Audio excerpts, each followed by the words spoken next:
ಜಯತಿ ಹರಿರಚಿಂತ್ಯಃ ಸರ್ವದೇವೈಕವಂದ್ಯಃ ಪರಮಗುರುರಭೀಷ್ಟವಾಪ್ತಿದಃ ಸಜ್ಜನಾನಾಂ ನಿಖಿಲಗುಣಗಣಾರ್ಣೋ ನಿತ್ಯನಿರ್ಮುಕ್ತದೋಷಃ ಸರಸಿಜನಯನೋऽಸೌ ಶ್ರೀಪತಿರ್ಮಾನದೋ ನಃ ಅಶೇಷವಾಗ್ಜಾಡ್ಯಮಲಾಪಹಂತ್ರೀ ನವಂ ನವಂ ಸ್ಪಷ್ಟಸುವಾಕ್ಪ್ರದಾಯಿನಿ ಮಮೇಹ ಜಿಹ್ವಾಗ್ರ ಸುರಂಗನರ್ತಕೀ ಭವ ಪ್ರಸನ್ನಾ ವದನೆ ಚ ಮೇ ಶ್ರೀಃ ವ್ಯಾಪ್ತಿರ್ಯಸ್ಯ ನಿಜೇ ನಿಜೇನ ಮಹಸಾ ಪಕ್ಷೇ ಸಪಕ್ಷೇ ಸ್ಥಿತಿಃ ವ್ಯಾವೃತ್ತಿಶ್ಚ ವಿಪಕ್ಷತೋಥ ವಿಷಯೇ ಸಕ್ತಿರ್ನ ವೈ ಬಾಧಿತೆ ನೈವಾಸ್ತಿ ಪ್ರತಿಪಕ್ಷಯುಕ್ತಿರತುಲಂ ಶುದ್ಧಂ ಪ್ರಮಾಣಂ ಸಮೇ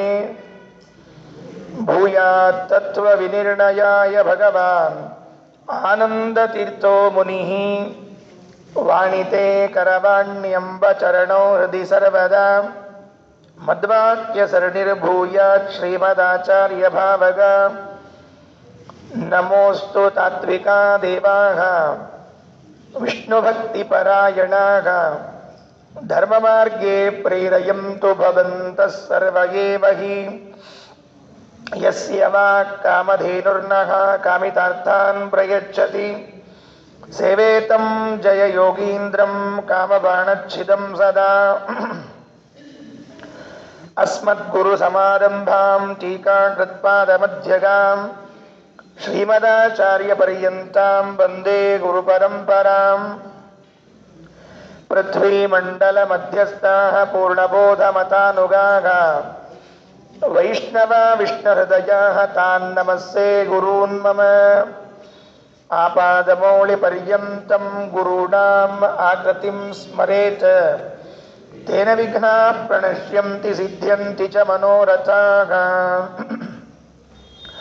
ಓಷ್ಠಾಪಿಧಾನಾನಕುಲೀದಂತೈಃ ಪರಿವೃತಾಪವಿಃ ಸರ್ವಸ್ಯೈವಾಚ ಈಶಾನಾ ಚಾರುಮಾಮಿಹ ವಾದಯೇತ್ ಕಾಂತಾಯ ಕಲ್ಯಾಣಗುಣೈಕಧಾಮ್ನೇ ನಮದ್ಯುನಾಥ ಪ್ರತಿಮಪ್ರಭಾಯ ನಾರಾಯಣಾಯ ಕಿಲ ಕಾರಣಾಯ ಶ್ರೀಪ್ರಾಣನಾಥಾಯ ನಮಸ್ಕರೋಮಿ ತಂ ಸ್ಫುಟಂ ಪ್ರಕಟಯನ್ ಸ ಪ್ರಣೀಯಾತ್ ಶಬ್ದಮೂಲಮವದತ್ ಪ್ರಣದಾತುಂ ತಂ ಜಿಗೀಷುಮತ ವಿಪ್ರಮದಃ ಪ್ರೀಂ ಧಾತುಮೇಷ ನಿಗದಂತಮುವಾಚ. ಸ್ವಸ್ತಿಯಸ್ತು. ನಿನ್ನೆ ದಿವಸ ಆಚಾರ್ಯರು ಒಂದು ಸಭೆಯಲ್ಲಿ ಕುಳಿತಿರುವಾಗ ದಾನ ಸೂಕ್ತದ ಅರ್ಥವನ್ನ ಹೇಳ್ರಿ ಅಂತ ಕೇಳಿಕೊಂಡ್ರು. ಸದ್ದದಾದದ ಸುಶಂಸನನಿಂದ ಕಾರಿಸೂಕ್ತ ಗತಮರ್ಥಮುಪೇತ್ಯ, ದಾನವನ್ನ ಕೊಟ್ರೆ ಆಗುವಂತಹ ಗುಣ ಏನು, ಒಳ್ಳೆಯದೇನು ಅಂತನ್ನುವುದನ್ನು ಹೇಳಿಕೊಟ್ರು. ಕೊಡದೇ ಇದ್ದವನು ಎಂತಹ ಮಿತ್ರನೇ ಆಗಿದ್ರೂ ಕೂಡ ಅವನನ್ನ ಬಿಟ್ಟು ದೂರ ಹೋಗಬೇಕು ಅಂತ ತಿಳಿಸಿಕೊಟ್ರು. ಹೀಗೆ ದಾನ ಕೊಡುವ, ದಾನ ಕೊಡದೇ ಇರುವ ವ್ಯಕ್ತಿಗಳ ವಿಚಾರವನ್ನ ಹೇಳುವ ಸೂಕ್ತ ಅದು ದಾನ ಸೂಕ್ತ. ಅದನ್ನ ಆಚಾರ್ಯರು ವ್ಯಾಖ್ಯಾನ ಮಾಡಿ ಮುಕ್ತಾಯ ಮಾಡಿದಾಗ ಅಲ್ಲಿ ಸಭೆಯಲ್ಲಿ ಇರುವ ಒಬ್ಬ ಪಂಡಿತ ಎದ್ದು ನಿಂತು ಪ್ರಣೀಯಾತ್ ನಾಥಮಾನಾಯ ಅಂತ ಒಂದು ಮಂತ್ರದಲ್ಲಿ ಪ್ರಣೀಯಾತ್ ಅಂತ ಒಂದು ಶಬ್ದ ಬರ್ತದೆ. ಅದು ವಾಸ್ತವಿಕವಾಗಿ ಒಂದು ಧಾತು. ಪ್ರಣೀಯಾತ್ ಅನ್ನುವುದು ಅದು ಯಾವ ಶಬ್ದದಿಂದ ರೂಪುಗೊಂಡಿದೆ, ಅದರ ಮೂಲ ಏನು ನಿನ್ನೆ ಹೇಳಿದೆ ಕೊನೆಯಲ್ಲಿ. ಆಚಾರ್ಯರು ಪೃಣುದಾನೆ ಎಂಬ ಧಾತು ಅದರಿಂದ ಪ್ರಣೀಯಾತ್ ಎಂಬ ರೂಪವಾಗಿದೆ ಅಂತ ಹೇಳಿದರು. ದಾನ ಕೊಟ್ರೆ ಅಂತ. ಆಗ ಸಭೆಯಲ್ಲಿ ಕುಳಿತ ಒಬ್ಬ ವಿದ್ವಾಂಸ ತಂ ಜಿಗೀಷು ಅವರನ್ನ ಗೆಲ್ಲಬೇಕು ಅಂತ ಇಟ್ಟುಕೊಂಡು ಪ್ರೀಂ ಧಾತುಮೇಷ ನಿಗದಂತ ಮುವಾಚ, ಅಲ್ಲ ಅದು ಪ್ರಣಧಾತುವಿನಿಂದ ಬಂದಿಲ್ಲ, ಪ್ರೀಣನೆ ಎಂಬ ಧಾತುವಿನಿಂದ ಬಂದಿದೆ ಅಂತ ಹೇಳಿಬಿಟ್ನಂತ. ಇಷ್ಟೇ ಚರ್ಚೆ ನಡೆದದ್ದೇನಲ್ಲಿ ಪ್ರಣಧಾತುವಿನಿಂದ ಬಂದಿದೆಯೋ ಪ್ರೀಣನೆ ಎಂಬ ಧಾತುವಿನಿಂದ ಬಂದಿದೆಯೋ ಅಂತ. ಶ್ರೀಮದಾಚಾರ್ಯರು ದಾನ ಕೊಟ್ಟಾಗ ಏನಾಗ್ತದೆ ಅಂತ ಹೇಳುವ ಸೂಕ್ತ ಅದು. ಅದರಲ್ಲಿ ಬಂದ ಪ್ರಣೀಯಾತ್ ಎಂಬ ಶಬ್ದ ಪ್ರಣದಾನೇ ಅಂತನ್ನುವುದೇ ಅದಕ್ಕೆ ಹೊಂದುವ ಅರ್ಥ. ಅದು ಸುಮ್ಮನೆ ಗೆಲ್ಲಬೇಕು ಅವರನ್ನ ಅಂತನ್ನುವುದಕ್ಕೆ ಏನೋ ಒಂದು ಶಬ್ದ ಹೇಳ್ಬಿಡೋದು. ಪ್ರೀಣನೆ, ಇಲ್ಲ ಪ್ರೀತನಾಗುತ್ತಾನೆ ದಾನ ಕೊಡುವುದರಿಂದ, ಏನೋ ಒಂದು ಅರ್ಥವನ್ನೇ ಹೇಳಿ ಕೆಡಿಸ್ತೇನೆ ಅಂತ ಹೋದರು. ಆಗ ಆಚಾರ್ಯರು 15ನೇ ಶ್ಲೋಕದಲ್ಲಿ ಮುಂದಿನ ವಿಚಾರ ಈ ಬಂದದ್ದಿಷ್ಟೇ. ತಂ ಸ್ಫುಟಂ ಪ್ರಕಥಯನ್, ಹಿಂದೆ ದಾನ ಸೂಕ್ತದ ಅರ್ಥವನ್ನ ಸ್ಪಷ್ಟವಾಗಿ ಹೇಳಿದಾಗ ಆಚಾರ್ಯರು ಹೇಳಿದರು, ಸಹ ಪ್ರಣೀಯಾತ್ ಶಬ್ದ ಮೂಲಂ ಅವದತ್ ಪ್ರಣಧಾತುಂ. ಪ್ರಣಧಾತು ಇದು ಪ್ರಣೀಯಾತ್ ಎಂಬ ಶಬ್ದದ ಮೂಲ ಅಂತ ಹೇಳಿದಾಗ ತಂ ಆಚಾರ್ಯರನ್ನು ಗೆಲ್ಲಬೇಕು ಎಂದು ಪ್ರೀಂಗ್ ಧಾತು ಮೇಷ ನಿಗದಂತ ಮುವಾಚ, ಇಲ್ಲ ಇದು ಪ್ರೀಂಗ್ ಅನ್ನುವ ಧಾತುವಿನಿಂದ ಬಂದದ್ದು ಅಂತ ಇನ್ನೊಬ್ಬ ಬ್ರಾಹ್ಮಣ ಹೇಳಿದ. ಈಗೇನ್ ಮಾಡ್ಬೇಕಾಚಾರ್ಯರು? ಪ್ರಾಯ ಇಂತಹ ಪ್ರಸಂಗಗಳಲ್ಲಿ ನಾವು ಕೇಳಿದ್ದು ನೋಡಿದ್ದು ಅಂದರೆ ಗ್ರಂಥಗಳಲ್ಲಿ ಆಚಾರ್ಯರು ಅದಕ್ಕೆ ಪ್ರಮಾಣ ಉದಾಹರಣೆ ಮಾಡ್ತಿರ್ತಾರೆ. ಇಲ್ಲಪ್ಪ ಹೀಗೆ ಧಾತು ಇದೆ ಹೀಗಿದೆ ಅಂತ. ಈ ಸರ್ತಿ ಸ್ವಲ್ಪ ಭಿನ್ನವಾಗಿ ವ್ಯವಹಾರ ಮಾಡಿದ್ರಂತೆ, ಬೈದ್ರಂತೆ ಅವನಿಗೆ. ಸಭೆಯಲ್ಲಿ ಕುಳಿತ ಪಂಡಿತನಿಗೆ ಈ ರೂಪ ನೋಡಿದ್ದಿಲ್ಲ ನಾವೆಲ್ಲ ಆಚಾರ್ಯರದು. ಪ್ರಾಯ ಆಚಾರ್ಯರು ಸಭೆಯಲ್ಲಿ ಬೈದಿದ್ದಾರೆ ಅಂತನ್ನುವುದನ್ನು ಕೇಳದೇ ಇದ್ದ ನಾವು ಇವತ್ತು 6ನೇ ಸರ್ಗದ 15ನೇ ಶ್ಲೋಕದಲ್ಲಿ ಹೇಳುವಾಗ ಬೈದ್ರಂತೆ. ಮೂಢ, ಏನಂತ ತಿಳ್ಕೊಂಡಿದ್ದೀನಿ ನೀನು? ಪ್ರಾದಿಭೇದಮವಿದನ್ ಗುಣಯತ್ವಂ ಮೂಢಪಾಂಸುಷು ಲಿಖನ್ ಲಿಪಿ ಸಂಗಂ ಭತ್ಸಯನ್ನಿತಿ ಜಹಾಸ ಸುಹಾಸೋ ಮತ್ಸರಾಕುಲದಿಯೋ ಜಡಯನ್ ಸಹ. ಅಲ್ಲೋ ಪ್ರಾದಿಭೇದಂ ಅವಿದನ್, ನಲ್ಲಿ ನಿನಗೆ ಪ್ರೀ ಗೊತ್ತಾಗೋಲ್ಲ ನಿಂಗ? ಪ್ರಣಧಾತು ಇದೆ, ಪ್ರಣೀಯಾತ್ ಅಂತ ರೂಪ ಕಾಣ್ತಿದೆ ಕಣ್ಣಿಗೆ. ಪ್ರಣೀಯಾತ್ ಅಂತ ಕಾಣ್ತಿದ್ದಾಗ ಅದನ್ನ ಪ್ರೀ ಅಂತ ಧಾತುವಿನಿಂದ ಬಂದದ್ದು ಅಂತ ಹೇಳ್ತೀವಿ. ಪ್ರ ಪ್ರಾ ಪ್ರೀ ಪ್ರೂ ಯಾವ ಅಕ್ಷರ ಆದ್ಮೇಲೆ ಯಾವುದು ಬರುತ್ತದೆ, ಹೇಗೆ ರೂಪಗೊಳ್ಳುತ್ತದೆ ಅಂತ ನಿನಗೆ ಗೊತ್ತಿಲ್ಲ. ನಿನ್ನಂಥವನು ಸಭೆಗೆ ಬಂದು ವಾಕ್ಯಾರ್ಥ ಮಾಡ್ತಾರ? ಮೂರ್ಖ ಅಂತ ಹೇಳಿ ಆಚಾರ್ಯರು ಬೈದು ಬಿಟ್ರಂತೆ ಈ ಸರ್ತಿ ಅವನಿಗೆ. ಬೈದರು ಅಂತನ್ನುವುದು ಮೇಲೆ ಸುಮಧ್ವ ವಿಜಯದಲ್ಲಿ ನೋಡ್ಲಿಕ್ಕೆ ಸಿಗುತ್ತೆ. ಭಾವಪ್ರಕಾಶಿಕ ಇದ್ರೆ ಸ್ವಲ್ಪ ನೋಡ್ರಿ, ಅಲ್ಲಿ ಬಹಳ ಚೆನ್ನಾಗಿ ಹೇಳ್ತಾರೆ. ಈ ಸಭೆಯಲ್ಲಿ ಏನ್ ಮಾಡಿದ್ರು ಈ ಸರ್ತಿ ಅಂದ್ರೆ, ಆಚಾರ್ಯರು ಪ್ರಹಸತಿ ಪಶ್ಯತಿ ತಿರ್ಯಕ್ ಸಮಧಿಕ ರಕ್ತೇನ ಲೋಚನೇನ ಋಷ, ಕಣ್ಣು ಕೆಂಪು ಮಾಡಿದ್ರಂತೆ ಈ ಸಲ ಆಚಾರ್ಯರು. ಪ್ರಾಯ ಹೀಗೆ ಮಾಡಿದ್ ನೋಡಿಲ್ಲ. ಸಭೆಯಲ್ಲಿ ಕುಳಿತಾಗ ಆಚಾರ್ಯರು ಕಣ್ಣು ಕೆಂಪು ಮಾಡಿದ್ರಂತೆ ಈ ಸಭೆಯಲ್ಲಿ. ನಗತ, ಜೋರಾಗಿ ನಗತ, ತಿರ್ಯಕ್ ಪಶ್ಯತಿ ಹುಬ್ಬು ಗಂಟಾಕಿ, ಸಮಧಿಕ ರಕ್ತೇನ ಲೋಚನೇನ ಕಣ್ಣು ಕೆಂಪಾಗಿ ಋಷ ಸಿಟ್ಟಿನಿಂದ ನೋಡಿದ್ರಂತೆ. ಬರೇ ನೋಡ್ಲಿಲ್ಲ, ಏನ್ ಮಾಡಿದ್ರು? ಕರಕಿಸಲಯೇನಚ ಉರುಂ ಪ್ರಹರತಿ, ತೊಡೆಯ ಮೇಲೆ ಒಂದೇ ರಪ್ಪನ್ ಬಡಿದ್ಬಿಟ್ರಂತೆ ತಮ್ಮ ತೊಡೆಯ ಮೇಲೆ. ಸಭೆಯೆಲ್ಲ ನಡುಗ ಹೋಗ್ಬಿಡ್ತು. ಅಲ್ರಿ ಇದ್ದಕ್ಕಿದ್ದಂಗೆ ಏನಾದ್ರು ಈ ಕೆಲವರು ಪ್ರವಚನ ಮಾಡ್ತಿರುವಾಗ ಟೇಬಲ್ ಮೇಲೆ ಕೂಡ್ತಿರ್ತಾರೆ ನೋಡ್ರಿ, ಧನ್ ಧನ್ ಅಂತೇಳಿ. ಅದು ಅವರು ಕುಟ್ಟಿ ಕುಟ್ಟಿ ಪ್ರವಚನ ಅಂತ ನಮ್ಮಲ್ಲಿ ಕರಿತಿರ್ತಾರೆ ಕೆಲವರೆಲ್ಲ. ಹಂಗೆ ಕುಟ್ಟಿ ಕುಟ್ಟಿ ಹೇಳೋದು ಅಂತ ತಿಳ್ಕೊಂಡ್ರಿ, ಗೊತ್ತಾತಲ್ಲ? ಅದಕ್ಕೆ ಈ ತೊಡೆಯನ್ನ ಬಡ್ಕೊಂಡ್ಬಿಟ್ರಂತ. ಆಚಾರ್ಯರು ತೊಡೆಯನ್ನ ತಟ್ಟಿ ಕಣ್ಣು ಕೆಂಪು ಮಾಡಿ ಸಿಟ್ಟಿನಿಂದ ಹೇಳಿದರೆ ಸಭಾ ಚಕಂಪೆ, ಸಭೆ ನಡೆದು ಹೋಗ್ಬಿಡ್ತಂತ. ಯಾಕಾದ್ರೂ ನಾವು ಈ ಸಭೆಯಲ್ಲಿ ಕುಳಿತಿದ್ದೀವಿ ಅಂತ ಭಯ ಆಗೋಯ್ತಂತ. ಸರಳವಾಗಿದೆ. ಈಗ ಗಹನವಾದ ವಿಚಾರವನ್ನ ಇಟ್ಟುಕೊಂಡು ಚರ್ಚೆ ಮಾಡಿದರೆ ಅದಕ್ಕೊಂದು ಅರ್ಥ ಇದೆ. ಇಲ್ಲೇನು ಗಹನವಾದ ವಿಚಾರ ಇದೆ? ಪ್ರಣೀಯಾತ್ ಅನ್ನುವ ಧಾತುವಿಗೆ ಮೂಲ ಯಾವುದು? ಪೃಣನೋ ಪ್ರೀಂಗ್ನೋ? ಈ ಕಲ್ತವರಿಗೂ ಗೊತ್ತಾಗ್ತದೆ. ಗೆಲ್ಲಬೇಕು ಅಂತನ್ನೋ ಉದ್ದೇಶದಿಂದ ಏನೇನೋ ಸುಳ್ಳು ಹೇಳಿದ್ರೆ ಸಿಟ್ಟು ಬಂತು. ಅದಕ್ಕೆ ಭಾವಪ್ರಕಾಶಕದಲ್ಲಿ ಪಂಡಿತಾಚಾರ್ಯರು ಆ ಶ್ಲೋಕವನ್ನೇ ಉಲ್ಲೇಖ ಮಾಡ್ತಾರೆ. ಪ್ರಹಸತಿ ಪಶ್ಯತಿ ತಿರ್ಯಕ್ ಸಮಧಿಕ ರಕ್ತೇನ ಲೋಚನೇನ ಋಷ, ಸಮಧಿಕ ರಕ್ತೇನ ಲೋಚನೇನ, ಕೆಂಪಾದ ಕಣ್ಣಿನಿಂದ ಸಿಟ್ಟಿನಿಂದ ನೋಡಿದ್ರಂತೆ. ಅಷ್ಟೇ ಅಲ್ಲ, ನಕ್ಕರಂತೆ. ಸಾಲದ್ದಕ್ಕೆ ಕರಕಿಸಲಯೇನ, ಕೆಂಪಾದ ತಮ್ಮ ಕೈಗಳಿಂದ ಉರುಂ ಪ್ರಹರತಿ, ತೊಡೆಯ ಮೇಲೆ ಹೊಡ್ಕೊಂಡ್ಬಿಟ್ರಂತೆ, ಹೆದರ್ಸ್ಬಿಟ್ರು. ಭಯ ಆಗೋಯ್ತು. ಜಡಯನ್ ಸಹ, ಆ ಶಬ್ದಕ್ಕೆ ಬರೀತಾರೆ, ಮತ್ಸರ ಕುಲಧಿಯೋ ಜಡಯನ್ ಸಹ. ಆಚಾರ್ಯರು ಹೀಗೆ ಬೈದು ನಿನಗೆ ಬುದ್ಧಿ ಇಲ್ಲ, ಅಕ್ಷರ ಬರೋದಿಲ್ಲ, ಹೋಗಿ ಪಾಂಸುಷು ಉಸುಕಿನಲ್ಲಿ ಅಕ್ಷರಾಭ್ಯಾಸ ಮಾಡಿ ಹೋಗು ಅಂತ ಬರೆದ್ರಂತ, ಬೈದ್ರಂತ. ಪ್ರೂವ್ ಗೊತ್ತಾಗಲ್ಲ ನಿಂಗೆ? ಹೆಂಗೆ ತಿಳ್ಕೋಬೇಕು? ಮೂಢ ಪಾಂಸುಷು ಲಿಖನ್ ಲಿಪಿ ಸಂಘಂ. ಅಕ್ಷರಾಭ್ಯಾಸ ಮಾಡ್ಕೊಂಡ್ ಹೋಗು, ಮತ್ತೊಮ್ಮೆ ಹೋಗು, ABCD ಕಲ್ಕೊಂಡ್ ಹೋಗಂತ ಬೈತಿರ್ತಾರಲ್ಲ, ಹಾಗೆ ಬೈದ್ರ ಆಚಾರ್ಯ. ಯಾಕೆ? ಕುಹಕ ಬುದ್ಧಿ, ಮತ್ಸರ ಕುಲಧಿಯ, ಮಾತ್ಸರ್ಯ ತುಂಬಿದ ಬುದ್ಧಿಯಿಂದ ಆಚಾರ್ಯರ ಬಗ್ಗೆ ಏನೇನೋ ಮಾತಾಡಬೇಕು, ಸೋಲಿಸಬೇಕು ಅಂತ ಬಂದ್ರೆ ಹೀಗಾಯ್ತಂತ ಪರಿಸ್ಥಿತಿ. ಹಿಂದೆ 14ನೇ ಶ್ಲೋಕದಲ್ಲಿ ಆಚಾರ್ಯರು ಧಾತುವಿನ ವಿವರಣೆ ಮಾಡಿದರು. ಅದಕ್ಕೆ ಪೂರ್ವ ಅಲ್ಲಿ ಕುಳಿತಿರುವಂತಹ ವಿದ್ವಾಂಸರೊಬ್ಬರು ಅಲ್ಲ ಅಂತ ಹೇಳಿದರು. ಉತ್ತರ ಕೊಟ್ಟದ್ದೇನು ಆಚಾರ್ಯರು ಅಂದ್ರೆ, ಪ್ರಾತಿಭೇದಮವಿದನ್ ಗುಣಯತ್ವಂ ಮೂಢಪಾಂಸುಷು ಲಿಖನ್ ಲಿಪಿ ಸಂಗಂ ಮತ್ಸರಾಕುಲಧಿಯೋ ಜಡಹಿಂಸಕ ವತ್ಸಯನ್ನಿತಿ ಜಹಾಸ ಸುಹಾಸೋ ಮತ್ಸರಾಕುಲಧಿಯೋ ಜಡಹಿಂಸಕ. ಸಭೆಯಲ್ಲಿ ಇದ್ದವರೆಲ್ಲ ಆಚಾರ್ಯರ ಈ ರೂಪವನ್ನು ಕಂಡು ನಿಂತು ಬಿಟ್ರಂಗೆ, ಜಡೀಭೂತರಾಗಿ ಬಿಟ್ರಂತೆ. ಗೋಡೆಯಲ್ಲಿ ಏನೋ ಚಿತ್ರ ಬರೆದಿದ್ದಾರೋ, ಕಲ್ಲಿನ ಮೂರ್ತಿಗಳು ನಿಲ್ಲಿಸಿದ್ದಾರೋ ಅನ್ನುವಂತೆ ನಿಂತು ಬಿಟ್ರಂತೆ. ಯಾರಿಗೂ ಆಚಾರ್ಯರ ವಿರುದ್ಧವಾಗಿ ಮಾತಾಡ್ಲಿಕ್ಕಾಗ್ತಿಲ್ಲ.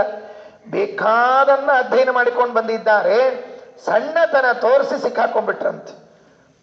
ಪ್ರೀಂಗ್ ಗೊತ್ತಾಗ್ಲಿಲ್ಲ. ಈ ಸಣ್ಣತನದಲ್ಲಿ ಸಿಕ್ಕಾಕೊಂಡು ಏನಾಯಿತು ಅಂದ್ರೆ ಜಡಯನ್ ಸಹ ಕಲ್ಲಿನಂತೆ ಕೂತುಬಿಟ್ರು, ಸುಮ್ಮನೆ ಕೂತ್ಕೊಂಡ್ಬಿಟ್ರು, ಏನು ಮಾತಾಡ್ಲಿಕ್ಕೆ ಆಗ್ಲಿಲ್ಲ.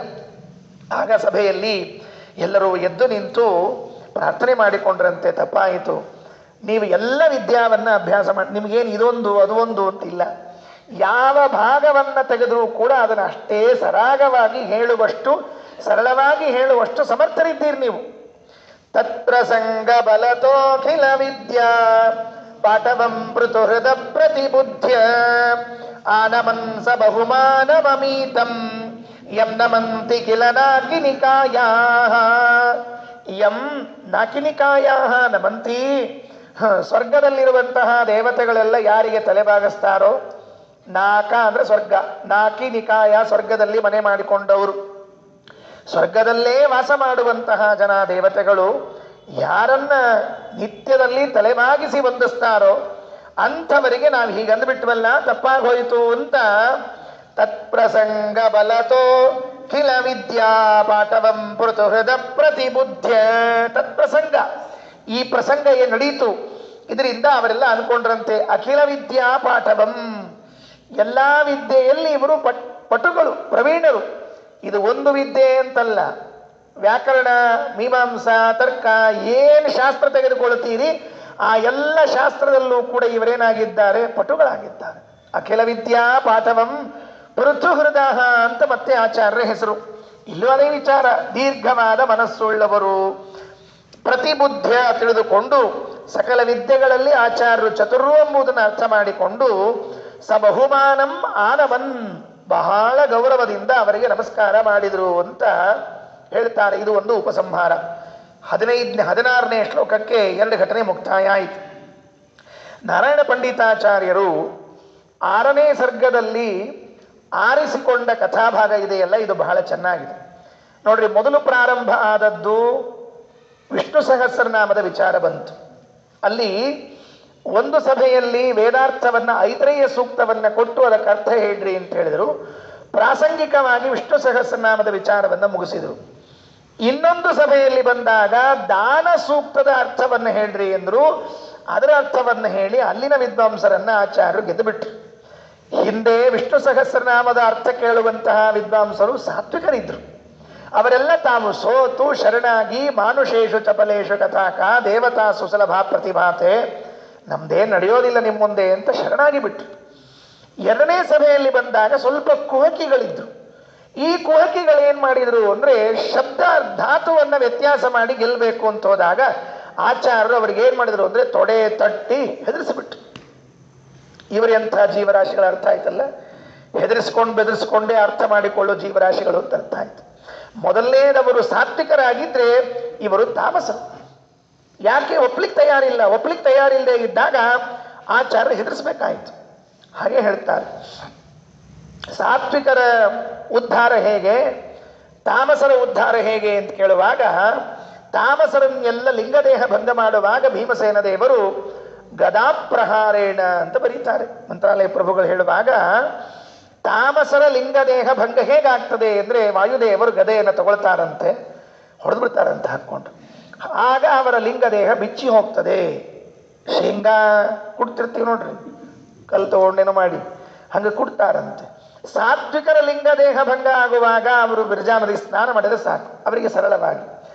ಈ ದುಷ್ಟರು ದುರ್ಬುದ್ಧಿಗಳಿದ್ದವರೆಲ್ಲ ಇರ್ತಾರಲ್ಲ, ಅವರಿಗೆ ಗದಾಪ್ರಹಾರೇಣ ಲಿಂಗಭಂಗಂ ಪ್ರಾಪಯಿತ್ವ, ಹೊರದೇ ಆಗಬೇಕಂತ. ಅದಕ್ಕೆ ಇಲ್ಲಿ ಏನು ಮಾಡಿದ್ರು ಅಂದರೆ ಒಂದು ತೊಡೆ ತಟ್ಟಿ, ಸನ್ಯಾಸಿಗಳಾದದ್ರಿಂದ ಹೊಡೆಯೋ ಹಾಗಿರಲಿಲ್ಲ.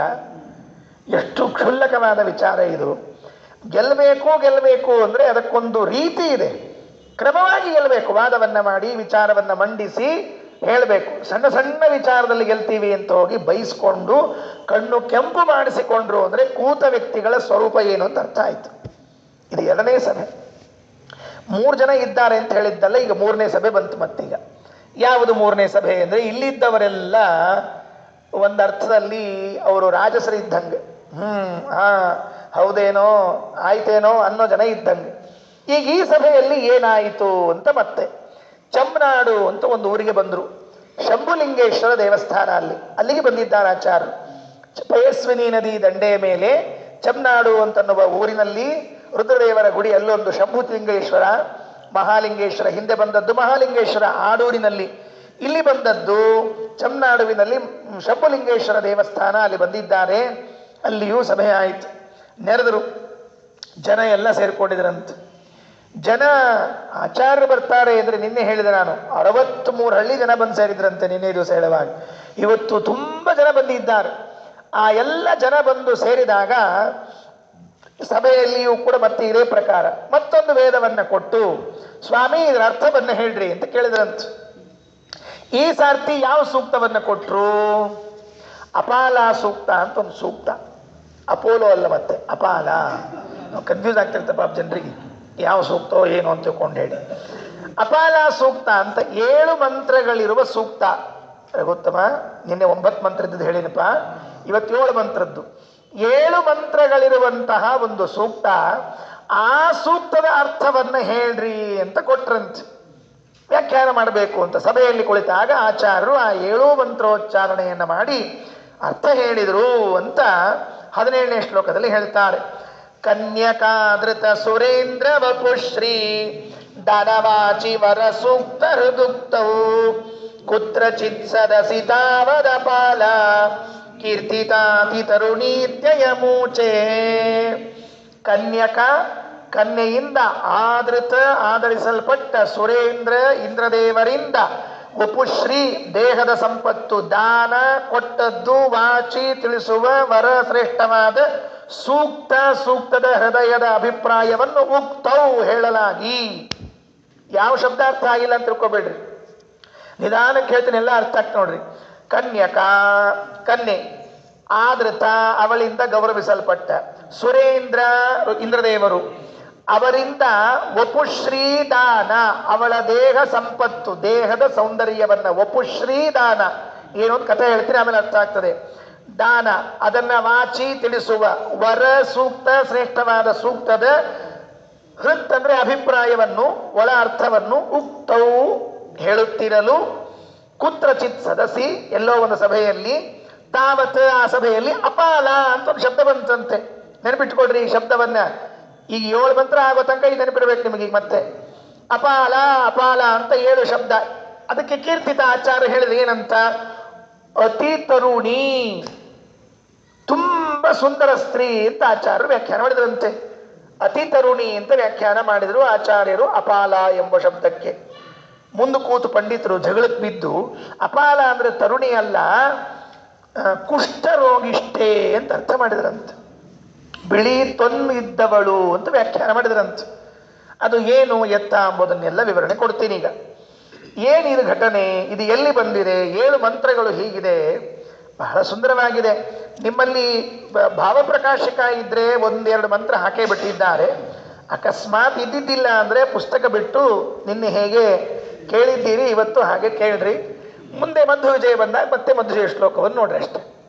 ಈ ಸೂಕ್ತ ಏನು ನೋಡ್ರಿ, ಋಗ್ವೇದದಲ್ಲಿ ನಿನ್ನೆ ದಾನದ ಸೂಕ್ತ ಬಂದಿತ್ತು, ಇವತ್ತು ಬಂದ ಸೂಕ್ತ ಬಹಳ ಸುಂದರ. ಮತ್ತೆ ನಾನು ನಿನ್ನೆ ಹೇಳಿದ್ದೇನೆ, ವೇದವನ್ನ ಅಧ್ಯಯನ ಮಾಡದೇ ಇರೋ ಕೊರತೆ ನಮ್ದೆಲ್ಲ. ಇವೆಲ್ಲ ವೇದಾಧ್ಯಯನ ಮಾಡಿಬಿಟ್ರೆ ನಮಗೆ ಎಂಥ ಅದ್ಭುತವಾದ ಸಾಹಿತ್ಯ ಇದೆ, ಮಂತ್ರ ಇದೆ, ಎಲ್ಲ ಸಿಕ್ಬಿಡ್ತದೆ. ಏನು ಇದರ ಹಿನ್ನೆಲೆ ಏನು, ಇದರ ವಿವರಣೆಗಳೇನು ಎಂಬುದನ್ನ ಸ್ವಲ್ಪ ಹೀಗೆ ತಿಳ್ಕೊಳ್ಳಂತೆ ನಾವು ನೀವೆಲ್ಲ. ಒಬ್ಬಳು ಆತ್ರೇಯಿ ಅಂತ ಋಷಿ ಹೆಣ್ಮಗಳು, ಆತ್ರೇಯಿ ಅಂತ ಅವಳ ಹೆಸರು. ಇದರ ಹಿನ್ನೆಲೆ ಅವಳು ಏನಾಗಿತ್ತು ಅಂತಂದ್ರೆ, ಗಂಡ ಅವಳನ್ನು ತವರ ಮನೆ ಕಳಿಸ್ಬಿಟ್ಟಿದ್ದಂತೆ. ಇದು ಕಥೆ ಕೇಳ್ಕೊಳ್ರಿ. ಗಂಡ ಅವಳನ್ನು ತವರ ಮನೆ ಕಳಿಸ್ಬಿಟ್ಟಿದ್ದ. ಗಂಡ ತವರ ಮನೆ ಕಳಿಸಿದ್ದಾನೆ ಅಂದ್ರೆ ಏನೋ ಸಮಸ್ಯೆ ಇದೆ ಅಂತ ಅರ್ಥ. ಸುಮ್ಮನೆ ಯಾಕೆ ಕಳಿಸ್ತಾನೆ? ಏನಿತ್ತು ಅವಳ ಸಮಸ್ಯೆ ಅಂದ್ರೆ, ಅವಳಿಗೆ ದೇಹದ ರೋಗ ಇತ್ತಂತ. ಏನ್ ರೋಗ ಅಂತ ಕೇಳ್ಬೇಡ್ರಿ, ಇಷ್ಟು ಸಭೆಯಲ್ಲಿ ಹೇಳಿಕ್ ಬರೋದಿಲ್ಲ, ಅದರಿಂದ ರೋಗ ಇತ್ತು ಅಂತ ಇಷ್ಟು ತಿಳ್ಕೊಳ್ರಿ. ಅವಳಿಗೆ ಏನೋ ದೇಹದಲ್ಲಿ ಸ್ವಲ್ಪ ಕೊರತೆ. ಆ ರೋಗ ಇದ್ದದ್ದರಿಂದ ಅವಳನ್ನ ಗಂಡ ತನ್ನ ಹತ್ರ ಸೇರಿಸ್ಕೊಳ್ಳಿಲ್ಲ, ಅಪ್ಪನ ಮನೆಗೆ ಕಳಿಸ್ಬಿಟ್ಟ. ಮನೆಗೆ ಬಂದ ಮೇಲೆ ಆ ಹೆಣ್ಣುಮಗಳು ಆತ್ರೇಯಿ ವಿಚಾರ ಮಾಡಿದ್ಲು, ಏನು ನಾನು ಈಗ ಪುನಃ ಗಂಡನ ಬಳಿ ಹೋಗೋದು ಹೇಗೆ ಆಲೋಚನೆ ಮಾಡಿದ್ಲು. ಅದಕ್ಕೆ ಅವಳ ಆಲೋಚನೆಗೆ ಏನು ಬಂತು ಅಂದರೆ, ಇಂದ್ರದೇವರು ಸ್ವರ್ಗಾಧಿಪತಿಗಳು, ಅವರ ಅನುಗ್ರಹ ಆದರೆ, ಯಾಕೆಂದರೆ ಅವರ ಮನೆಯಲ್ಲಿ ಸುಂದರ ಸ್ತ್ರೀಯರು ಇದ್ದೇ ಇದ್ದಾರೆ, ಅವರ ಅನುಗ್ರಹಕ್ಕೆ ನಾನೂ ಪಾತ್ರನಾದರೆ ನನಗೂ ಸೌಂದರ್ಯ ಬಂದು ಪುನಃ ನನ್ನ ಗಂಡ ನನ್ನ ಸ್ವೀಕಾರ ಮಾಡ್ತಾನೆ ಅಂತ ಒಂದು ಭಾವನೆ ಬಂತು. ಏನೇನೋ 108 ವಿಚಾರಗಳಾದ್ಮೇಲೆ ಈ ಭಾವನೆ ಬಂದಿರ್ತದೆ, ನೇರವಾಗಿ ಇದೇ ಬಂದಿರೋದಿಲ್ಲ, ಸುಮ್ಮನೆ ಇದನ್ನು ಹೇಳ್ತಿದ್ದೀನಿ ಅಷ್ಟೇ. ಆ ಹೆಣ್ಣುಮಗಳ ಆಲೋಚನೆ ಮಾಡಿದ್ದೇನು ಅಂದರೆ, ಹಾಗಾದರೆ ನಾನು ಇಂದ್ರದೇವರನ್ನ ಪ್ರಸನ್ನಗೊಳಿಸಿ ಸೌಂದರ್ಯವನ್ನ ಪಡೆದು ಪುನಃ ನನ್ನ ಗಂಡನ ಮನೆಗೆ ಹೋಗಬೇಕು ಅನ್ನುವ ಸಂಕಲ್ಪವನ್ನ ಮಾಡಿದ್ಲಂತ. ಆ ಮಧ್ಯದಲ್ಲಿ ಏನಾಯಿತು ಅಂತನ್ನೋದು ಈ ವಾಕ್ಯ. ಗಂಡನ ಮನೆಯಿಂದ ಬಂದು ತಂದೆ ಮನೆ ಸೇರಿಕೊಂಡಿರುವ ಆತ್ರೇಯಿ ಏನಾದರೂ ಮಾಡಿ ನಾನು ಸೌಂದರ್ಯವನ್ನ ಪಡಿಬೇಕು, ದೇಹದ ರೋಗವನ್ನ ಕಡಿಮೆ ಮಾಡಿಕೊಳ್ಬೇಕು, ಕಡಿಮೆ ಮಾಡಿಕೊಂಡು ಸ್ವಚ್ಛವಾಗಿ ಗಂಡನ ಮನೆ ಸೇರಬೇಕು ಅಂತ ನೋಡ್ರಿ. ಈ ಪ್ರಸಂಗದಲ್ಲಿ ಅವಳು ಮೊರೆ ಹೋಗಿದ್ದು ದೇವತೆಗಳನ್ನು. ಹೀಗೇನಾದರೂ ರೋಗಗಳಾಗಿದ್ರೆ ಔಷಧೋಪಚಾರಗಳು ಎಷ್ಟು ಮುಖ್ಯವೋ ದೇವತಾನುಗ್ರಹವು ಅಷ್ಟೇ ಮುಖ್ಯ. ಕೇವಲ ಔಷಧೋಪಚಾರದಿಂದ ಪರಿಹಾರ ಮಾಡಿಕೊಳ್ತೀವಿ ಅಂತ ಹೋಗ್ಬಾರ್ದು. ನಮ್ಮಲ್ಲಿ ಇದು ಭ್ರಮೆ. ಡಾಕ್ಟರ್ ಕಡೆ ಹೋಗಿ ಬಂದ್ಬಿಟ್ರೆ ಸಾಕು, ಔಷಧ ತಗೊಂಡ್ಬಿಟ್ರೆ ಸಾಕು, ಪರಿಹಾರ ಆಗ್ಬಿಡುತ್ತೆ ಅಂತ. ನಾವು ಹೇಳ್ತಾ ಇದ್ದದ್ದು ಔಷಧದಿಂದ ಪರಿಹಾರ ಆಗುವುದಿಲ್ಲ ಅಂತಲ್ಲ, ಔಷಧದಿಂದ ಪರಿಹಾರ ಆಗುವಂತೆ ದೇವತಾನುಗ್ರಹವೂ ಬೇಕಾಗ್ತದೆ. ಊಷ್ಠಾನಾಂ ಆಶ್ರಯತ್ವೇನ ಸಯೇವ ಔಷಧಿ ನಾಮಕಃ. ಆಚಾರ್ಯರು ದೇವರಿಗೆ ಔಷಧ ಅಂತ ಹೆಸರಿದೆ ಅಂತ. ವಿಷ್ಣು ಸಹಸ್ರನಾಮದಲ್ಲೂ ಕೂಡ ಔಷಧಂ ಜಗತ ಸೇತು ಅಂತ ಕರೀತಾರೆ. ಔಷಧ ದೇವರು. ಯಾಕೆ ಅವನು ಔಷಧ ಅಂದರೆ, ಸಂಸಾರದಲ್ಲಿ ಬೆಂದಿರ್ತಾರಲ್ಲ, ಉಷ್ಟಾನಾಂ ಆಶ್ರಯತ್ವೇನ, ಅವರಿಗೆಲ್ಲ ಆಶ್ರಯ ನೀಡಿದ್ರಿಂದ ದೇವರಿಗೆ ಔಷಧ ಅಂತ ಹೆಸರಂತೆ. ಅದಕ್ಕೆ ನಮ್ಮಲ್ಲೆಲ್ಲ ಏನು ಪದ್ಧತಿ ಅಂದರೆ, ಔಷಧ ತಗೊಳ್ಳುವಾಗ ಒಂದು ಶ್ಲೋಕ ಹೇಳಿಸ್ತಿರ್ತಾರೆ. ಔಷಧಂ ಜಾಹ್ನವೀತೋಯಂ ವೈದ್ಯೋ ನಾರಾಯಣೋ ಹರಿಹಿ.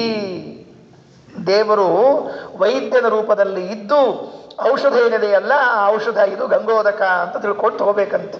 ಎಂಥ ಅನುಸಂಧಾನ ನೋಡ್ರಿ ನಮ್ಮ ಪ್ರಾಚೀನದೆಲ್ಲ. ಹೀಗೆ ಅನುಸಂಧಾನ ಮಾಡಿಕೊಂಡು ಔಷಧವನ್ನು ತಗೊಳ್ತಿದ್ರು ಅಂತ ಕ್ಷೇಮದಿಂದ ಇರ್ತಿದ್ರು, ಗಟ್ಟಿ ಮುಟ್ಟಿ. ಈಗ ಬರೇ ಔಷಧ ನುಗ್ತಿರ್ತಾವೆ, ಪೊಳ್ ಇರ್ತಾವೆ ಅಷ್ಟೇ ಕೆಲಸ. ಯಾಕೆ ದೇವರ ಸ್ಮರಣೆಯೇ ಇಲ್ಲ ಅದರಲ್ಲಿ. ಇಲ್ಲಿ ಹೇಳಿದರು, ಅವಳು ಮನೆಗೆ ಬಂದು ಒಂದು ದಿವಸ ಸ್ನಾನಕ್ಕೆ ಹೊರಟಿದ್ಲಂತೆ. ಇಲ್ಲಿಂದ ಕಥೆ ಪ್ರಾರಂಭ ಆಗ್ತದೆ. ಈಗ ವೇದ ಮಂತ್ರದ 7 ಮಂತ್ರ. ಸ್ನಾನಕ್ಕೆ ಹೊರಟಿದ್ದಾಳೆ. ಅವಾಗೆಲ್ಲ ಸ್ನಾನ ಅಂದ್ರೆ ನದಿಗೆ ಹೋಗ್ಬೇಕಲ್ಲ, ನದಿಗೆ ಹೋದ್ಲಂತ. ಪುಸ್ತಕ ನೋಡಬೇಡ್ರಿ, ಮಂತ್ರ ಇಲ್ಲ ನಿಮ್ಮ ಹತ್ರ. ವ್ಯಾಖ್ಯಾನದಲ್ಲಿ ಇದ್ದ ಮಂತ್ರಗಳನ್ನು ನಾನು ಓದ್ತಾ ಇದ್ದೀನಿ, ಎಲ್ಲರೂ ಕಿವಿಯನ್ನು ಕೊಟ್ಟು ಕೇಳ್ರಿ. ಕಿವಿಗೊಟ್ಟಾಲಿಪುದು ಭೂಸರರು ದಿನದಿ ಕೇಳ್ಕೊಡ್ರಿ ಅಷ್ಟೇ. ಏನು ಅಂದರೆ, ಕನ್ಯಾ ವಾರಯತಿ ವಾರವಾಯತಿ ಸೋಮಮಪಿ ಸೃತಾ ವಿದತ್ ಅಸ್ತಂಭರಂತ್ಯಬ್ರವೀರಿಂದ್ರಾಯ ಸುನವೇ ತ್ವಾ ಶಕ್ರಾಯ ಸುನವೇ ತ್ವಾ. ಕನ್ಯಾ ಅಲ್ಲಿ ಒಂದು ಕಂಪಸ್ವರವನ್ನು ಇಡ್ತದೆ ವೇದ ಪ್ರಾರಂಭದಲ್ಲಿ ಹೇಳುವಾಗ. ಭಾವಪ್ರಕಾಶಕ ಆಗಿದ್ರೆ ಮೊದಲನೇ ಶಬ್ದ ಇದೆ ನೋಡ್ರಲ್ಲಿ, ಕನ್ಯಾ ವಾರಯತಿ ವಾ ಅಂತ ವಾಕ್ಯ ಶಬ್ದ ಕೊಟ್ಟಿದ್ದಾರೆ. ಅಲ್ಲಿ ಮೊದಲನೇದ್ದೇನಿದೆ ಅಂದರೆ, ಕನ್ಯಾ ವಾರವಾಯತಿ ಸೋಮಮಪಿ ಸೃತಾ ವಿದತ್. ಅಸ್ತಂಭರಂತ್ಯಬ್ರವೀದಿಂದ್ರಾಯ ಸುನವೇತ್ವಾ ಶುಕ್ರಾಯ ಸುನವೇತ್ವಾ. ಈ ಮಂತ್ರದಲ್ಲಿ ಬರುವ ಅರ್ಥ ಏನು? ಕನ್ಯಾ ಅಂತ ಕರೀತಾ ಇದೆ ಮೊದಲು. ಕನ್ಯಾ ಅಂತ ಕರೀತಾ ಇರುವಾಗ ವೇದಾಂಗ ತೀರ್ಥರು ವ್ಯಾಖ್ಯಾನ ಮಾಡ್ತಾಳೆ. ಇವಳು ಯಾವ ಕನ್ಯೆ ಇದು? ಕತೆ ಹೇಳುವಾಗ ಮದುವೆ ಮಾಡಿಕೊಂಡು ಹೋಗಿದ್ಲು, ಗಂಡನ ಮನೆಗೆ ಬಂದಿದ್ಲು ಅಂತ ಹೇಳ್ತೀರಿ. ಕನ್ಯೇನು? ಮದುವೆ ಆದ ಕನ್ಯಾ ಅನ್ಬೇಕು ಕನ್ಯಾ. ಮದುವೆ ಆಗುವ ಕನ್ಯಾ ಅನ್ಬೇಕು, ಮದುವೆ ಆದ ಕನ್ಯಾ ಅನ್ಬಾರ್ದ್ರಿ. ವ್ಯವಹಾರದ ಇಲ್ಲ ನಮ್ಮಲ್ಲಿ. ತಪ್ಪು ಹೇಳಿದ್ರೆ ಹಂಗೆ ಹೇಳ್ಬೇಕು. ಹೆಂಗೆ ಹೇಳ್ಬೇಕು? ಮತ್ತೆ ಮದುವೆಯಾಗುವ ಕನ್ಯೆ ಅನ್ಬೇಕು, ಕನ್ಯೆ ಮದುವೆಯಾದ ಕನ್ಯೆ ಅನ್ಬಾರ್ದು. ಮತ್ತೆ ಹೆಂಗಂದ್ರು ಕನ್ಯಾ. ಅದಕ್ಕೆ ವೇದಾಂಗ ತೀರ್ಥರಂತಾರೆ ಅದು ಕಂಪಸ್ವರ ಅಂತ. ಕಂಪಸ್ವರ ಅಂದ್ರೆ ಹೇಳ್ಬೇಕೋ ಬೇಡವೋ, ಹೇಳ್ಬೇಕೋ ಬೇಡವೋ, ಇವಳನ್ನ ಕನ್ಯೆ ಅನ್ಬೇಕೋ ಬೇಡವೋ ಅಂತ ಹೇಳಿಕೊಂಡು ಹೇಳ್ತಂತೆ. ಅಂದ್ರೆ ಈ ಕನ್ಯಾ ಅಂತೇನು ಕಂಪಸ್ವರ ಇದೆ, ಇದೇನ್ ಮಾಡ್ಲಿಕ್ಕತ್ತೆ ಅಂದ್ರೆ ಇವಳು ಹಿಂದೆ ಕನ್ಯೆಯಾಗಿದ್ಲು ಅಂತ ಹೇಳ್ತಾ ಇದೆ ಅಂತ. ಅದನ್ನ ಅರ್ಥ ಮಾಡ್ತಾರೆ. ಈಗ ಕನ್ಯೆ ಅಲ್ಲ ಇವಳು ಮಾಜಿ ಕನ್ಯಾ. ಮಾಜಿ ಮಿನಿಸ್ಟರ್ ಅಂತ ಇರ್ತಾರಲ್ಲ, ಮಾಜಿ ಕನ್ಯಾ ಅಂತ ಇರ್ತಾರೆ. ಹಾಲಿ ಕನ್ಯಾ, ಮಾಜಿ ಕನ್ಯಾ, ಭವಿಷ್ಯತ್ ಕನ್ಯಾ, ಮುಂದಿನ ಭಾವಿ ಕನ್ಯಾ ಅಂತ ಇರ್ತದೆ. ಹಂಗ ಇದು ಮಾಜಿ ಕನ್ಯಾ ಅಂತ ತಿಳಿಸುವ ಅಭಿಪ್ರಾಯದಲ್ಲಿ ಆ ಕಂಪ ಇದೆ ಅಂತ ವೇದಾಂಗ ತೀರ್ಥರು ವ್ಯಾಖ್ಯಾನ ಮಾಡ್ತಾರೆ. ಇರೋದು ವೇದದಲ್ಲಿ ಕನ್ಯಾ ಅಂತ. ಅಪೌರುಷೇಯವಾದ ವೇದ ಅವಳನ್ನ ಕನ್ಯಾ ಅಂತ ಕರೆದಿದೆ. ಮದುವೆಯಾದವಳನ್ನ ಕನ್ಯಾ ಅಂತ ಹೇಗೆ ಕರಿತೀರಿ ಅಂತ ಕೇಳಿದ್ರೆ ಅದಕ್ಕೊಂದು ಕಂಪ ಹಾಕ್ತಂತೆ. ಮೂರು ಬರೆದಿದ್ದಾರೆ ಕಂಪ. ಯಾಕೆ ಅಂದ್ರೆ ಅವಳು ಈಗ ಕನ್ಯಾ ಅಲ್ಲ, ಹಿಂದೆ ಕನ್ಯೆ ಆಗಿದ್ಲು ಅಂತ ಅರ್ಥ ಮಾಡಿಕೊಳ್ಬೇಕಂತ. ಕನ್ಯಾ ವಾಹ ಅವಾಯತಿ ಸೋಮಮಪಿ ಸೃತ ಅವಿದತ್. ವಾಹ ಅಂದ್ರೆ ನೀರು, ನೀರಿನ ಹತ್ರ ಹೋದ್ಲಂತೆ, ಸ್ನಾನಕ್ಕೆ ಹೋದ್ಲಂತೆ. ಸ್ನಾನಕ್ಕೆ ಹೋದಾಗ ಅನ್ಕೊಂಡು ಹೋದ್ಲಂತೆ, ಇಂದ್ರದೇವರನ್ನು ಹೊಲಿಸ್ಕೋಬೇಕಲ್ಲ. ಹೇಗೆ ಹೊಲಿಸ್ಕೋಬೇಕು? ಇಂದ್ರದೇವರಿಗೆ ಯಾವುದು ಪ್ರೀತಿ, ಯಾವುದನ್ನ ಅವರು ಸ್ವೀಕಾರ ಮಾಡಿ ನನ್ನ ಮೇಲೆ ಅನುಗ್ರಹ ಮಾಡ್ತಾರೆ? ಈಗ ಗಣಪತಿಗೆ ಮೋದಕ ಪ್ರೀತಿ ಅಲ್ವಾ? ಒಬ್ಬೊಬ್ಬರು ದೇವತೆಗಳಿಗೆ ಒಂದೊಂದು ಪ್ರೀತಿ ಇದೆ ನೋಡಿ. ಕಜ್ಜಾಯ, ಪಂಚಕಜ್ಜಾಯ ಅಂತ ತಿರ್ಲು. ಪಂಚಕಜ್ಜಾಯ, ಮೋದಕ, ಲಾಡು. ತಿರುಪತಿ ತಿಮ್ಮಪ್ಪಗೆ ಲಾಡು ಅಂತ ಪ್ರಸಿದ್ಧಿ. ಉಡುಪಿ ಕೃಷ್ಣನಿಗೆ ಅದು ಹಳ್ಳಿಟ್ಟಿನ ಉಂಡಿ. ಹಿಂಗೆ ಒಂದೊಂದೊಂದು ಪ್ರಸಿದ್ಧಿ ಅವರಿ. ಮತ್ತೆ ಆಚಾರ್ಯ ಏನು ಅಂದ್ರೆ ಎಲ್ಲರೂ ಪ್ರೀತಿ. ಹಂಗೇನು ಕೇಳಿಕೋಬಾರ್ದು, ಇದು ಅದೊಂದು ಹಿಂಗೇನು ತಿಳ್ಕೊಳಿಕೋಬಾರ್ದು, ಭೇದ ಭಾವ ಮಾಡಂಗಿಲ್ಲ ನಮ್ಮಲ್ಲಿ. ಅದಕ್ಕೆ ಒಬ್ಬೊಬ್ಬರಿಗೆ ಒಂದೊಂದಿದೆ ಎಲ್ಲ. ಹಾಗಾದ್ರೆ ಇವನಿಗೇನು ಪ್ರೀತಿ ಅಂತ ನೋಡಿದಾಗ ಸೋಮರಸ ಬಹಳ ಪ್ರೀತಿ ಅಂತ. ಯಾರಿಗೆ? ಇಂದ್ರದೇವರಿಗೆ. ಇಂದ್ರದೇವರಿಗೆ ಸೋಮಪಾನ ಮಾಡೋದು ಬಹಳ ಇಷ್ಟ. ಹಾಗಾಗಿ ಅವರಿಗೊಂದು ಸೋಮರಸವನ್ನ ತರೋಣ, ತಂದು ಮನೆಯಲ್ಲಿ ಯಜ್ಞಕ್ಕೆ ಉಪಯೋಗಿಸ್ಕೊಳ್ಳೋಣ ಅಂತ ಹೇಳಿ ಹುಡುಕ್ತಾ ಬರ್ತಾ ಇದ್ಲಂತೆ. ಸೋಮಮಪಿ ಸೃತ ಅವಿದತ್. ಬರುವಾಗ ದಾರಿಯಲ್ಲಿ ಸಿಕ್ಬಿಡ್ತು ಸೋಮಲತ. ಬಳ್ಳಿ ಸಿಕ್ತು, ತಗೊಂಡ್ಲು, ಬರ್ತಾ ಇದ್ದಾಳೆ. ಅಸ್ತಂಭರಂತಿ, ಮನೆಯನ್ನ ಕುರಿತು ಬರ್ತಿರುವಾಗ ಆ ಸೋಮಲತೆಗೆ ಹೇಳಿದ್ಲಂತೆ. ಸೋಮಲತೆ ಬರೇಲತೆ ಅಲ್ಲ, ಅದಕ್ಕೊಬ್ಬ ಅಭಿಮಾನಿ ದೇವತೆ ಇರ್ತಾನೆ. ಅದನ್ನ ಕೈಯಲ್ಲಿ ಹಿಡ್ಕೊಂಡು ಹೇಳಿದ್ಲಂತೆ, ಇಂದ್ರಾಯ ಸುನವೈತ್ವ ಶಕ್ರಾಯ ಸುನವೈತ್ವ. ಏ ಬಳ್ಳಿ, ನಿನ್ನನ್ನು ನಾನು ಈಗ ಜಜ್ಜಿ ರಸ ಮಾಡಿ ಇಂದ್ರನಿಗೆ ನೀಡ್ತೇನೆ ಅಂತ ಅನ್ಕೊಂಡು ಬಂದ್ಲಂತ. ಮೊದಲೇ ಮಂತ್ರ ಮುಗೀತು. ಸ್ನಾನಕ್ಕೆ ಹೋದ ಹೆಣ್ಮಗಳು ಬರುವಾಗ ದಾರಿಯಲ್ಲಿ ಸೋಮಲತೆಯನ್ನು ತೆಗೆದುಕೊಂಡು ಅದನ್ನು ಹಿಡಿದುಕೊಂಡು ಬರ್ತಾ ಇದ್ದಾಳಂತೆ. ನಿನಗೆ ನಾನು ಇಂದ್ರದೇವರಿಗೆ ಒಪ್ಪಿಸ್ತೀನಿ ಅಂತ.